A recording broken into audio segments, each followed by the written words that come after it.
What if I told you that the energy crisis is a lie? A fabricated scarcity designed to keep a leash around your neck? What if I told you that over 100 years ago, we had the technology to power the entire planet without burning a single drop of oil, without splitting a single atom, and without restringing the copper webs that strangle our cities? We aren't talking about science fiction. We are talking about history that was erased. We are talking about a tower that rose 187 feet into the Long Island sky. Wardenclyffe, a structure that looked like a mushroom made of steel and lattice, rooted 120 feet into the earth. To the locals, it was a curiosity. To the investor class, it was a communication device. But to its creator, Nikola Tesla, it was the key to a utopia. He wasn't just building a radio, he was building a machine to pump massive amounts of electrical energy into the very crust of the earth, turning the globe itself into a conductor. But you don't see Wardenclyffe today. You see coal plants, you see nuclear cooling towers, you see gas pipelines. Because the moment that tower threatened to make the electric meter obsolete, it was destroyed. Not by an enemy nation, not by a natural disaster, but by the stroke of a fountain pen in a boardroom. This is the story of how the future was canceled. This is the story of why you are still paying an electric bill. To understand the murder of an idea, you have to understand the executioner. Enter J.P. Morgan. The name itself was a currency. Morgan didn't just have money. He was the architect of the American economy. He controlled steel, he controlled shipping, and crucially, he controlled the copper mines and the rubber plantations. He was a man who understood one simple truth about capitalism. You cannot profit from something that is infinite. Morgan wasn't a villain in the cartoon sense. He was a cold, calculating force of nature. He looked at the world and saw assets and liabilities. When he looked at the emerging electrical grid, he saw a way to monetize the night itself. General Electric, Westinghouse, the copper wire industry, this was his portfolio. He was building an empire based on transmission lines, transformers, and the crucial, non-negotiable electric meter installed in every home. He backed Tesla initially. Why wouldn't he? Tesla was the genius who gave us alternating current, the man who humiliated Thomas Edison in the War of the Currents.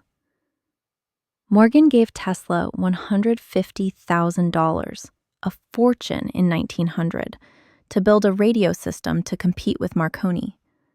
He wanted to send stock quotes across the Atlantic faster than anyone else. He wanted information dominance.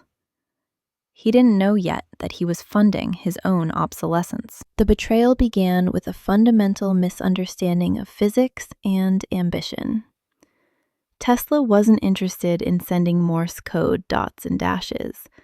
That was child's play to him. While Marconi was playing with radio waves that traveled in straight lines, Tesla was obsessed with the Earth's resonance. He believed the planet was filled with a fluid-like energy, the ether, or that the Earth itself was a massive capacitor that could be charged and discharged. In his laboratory in Colorado Springs, before Wardenclyffe, Tesla had already terrified the locals. He created artificial lightning bolts 100 feet long. He claimed to have lit light bulbs wirelessly miles away by sending energy through the ground. He wasn't theorizing, he was demonstrating. He walked through storms of electrical fire unhurt, convinced he had unlocked the secret of the gods. When he moved to Long Island to build the tower, he scaled everything up. Beneath the tower was a complex system of tunnels and shafts, gripping the earth like the roots of a giant tree. This wasn't an antenna, it was a pump designed to vibrate the Earth's electrical field. If it worked, anyone, anywhere on the planet, could stick a rod into the ground and receive unlimited clean power. No wires, no grid, and most importantly, no way to track consumption. The crisis point arrived in 1901. Guglielmo Marconi managed to send the letter S across the Atlantic. It was a weak, crackling signal, but it was enough. The stock market cheered. But for Tesla, it was a disaster. Morgan looked at Marconi's cheap, simple setup, and then looked at Tesla's massive, unfinished money pit on Long Island. He started asking questions. Why do we need a 187-foot tower to send a telegram? Tesla, in a moment of desperate honesty, or perhaps fatal arrogance, revealed his true hand. He told Morgan the truth. He told him that the tower wasn't just for radio. "Mr. Morgan," he effectively said, "I am not just sending messages. I am going to transmit power to the entire world. We will power ships in the middle of the ocean. We will light homes in the desert. We will eliminate the need for fuel." Imagine the silence in that room. Morgan, the man who owned the copper companies, the man who financed General Electric, the man who owned the rubber for the insulation of the wires, was being told that his investment was going to destroy his assets. If energy is wireless, where do you put the meter? If energy is free, extracted from the ambient medium, how do you charge for it? The response was immediate and brutal. The money didn't just stop, it vanished. Morgan didn't just withdraw his support, he actively poisoned the well. He warned other investors on Wall Street that Tesla was a risky bet, a loose cannon. In the tight circles of the New York elite, a word from Morgan was law. Tesla went from being the celebrated wizard of the age to a financial pariah overnight. Construction at Wardenclyffe halted. The workers laid down their tools. The steel girders began to rust. Tesla begged. He wrote letters to Morgan that were increasingly desperate, almost pathetic. "You are a great man," he wrote. "Do not let this work die." Morgan didn't even reply to most of them. To Morgan, this wasn't personal. It was just business. You don't fund a technology that bankrupts your own monopolies. The media, sensing blood, turned on Tesla. They called him a dreamer, a poet, a madman. They mocked his claims of communicating with Martians and his obsession with pigeons. They ignored the fact that this madman had built the hydroelectric plant at Niagara Falls. The narrative shifted. Tesla was no longer the genius. He was the eccentric failure. It was a character assassination designed to bury the credibility of his ideas along with his credit score. In 1917, the final blow was struck. The U.S. government, fearing that German spies might use the tower, or perhaps at the behest of powerful industrial interests using the war as an excuse, ordered the demolition of Wardenclyffe. Dynamite was placed at the foundations. The explosion didn't just bring down steel and wood. It brought down the only physical proof of a wireless future. Tesla watched from a distance as his dream was scrapped for raw materials to pay his debts. It is a haunting image. The man who invented the 20th century, watching the 21st century being blown up because it wasn't profitable enough. The site was sold to a film processing company. The tunnels were filled in. The diagrams were packed away. But the question remains, was he right? Modern physics scoffs at the concept of ether. We are taught that the vacuum of space is empty. But quantum physics tells us that the vacuum is seething with energy, 0-point energy. Tesla didn't use our terminology, but his intuition was almost always supernatural. Was he tapping into the Schumann resonances of the Earth? Was he right about the conductivity of the planet? We don't know, because we were never allowed to find out. After the fall of Wardenclyffe, Tesla changed. He retreated into the shadows of New York City hotels. He became the archetype of the mad scientist. But his mind didn't stop. If he couldn't give the world free energy, he would give it something else. He began to talk about a teleforce weapon, a particle beam projector that the press dubbed the death ray. He claimed this weapon could bring down 10,000 airplanes at a distance of 250 miles. He pitched it to the British, the Soviets, the Americans. He was desperate for funding, desperate to be relevant again. But notice the shift. The man who wanted to illuminate the world was now promising to destroy it. Why? Because war sells. Governments will pay for a death ray. They won't pay for free light bulbs. Even then, the shadow of the establishment loomed over him. He was under constant surveillance. The FBI opened a file on him. They tracked his movements, his letters, his visitors. They weren't afraid of a senile old man. They were afraid of what was in his notebooks.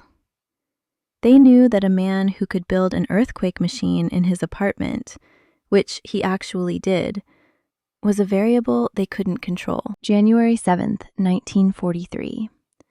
Tesla dies alone in room 3327 of the New Yorker Hotel.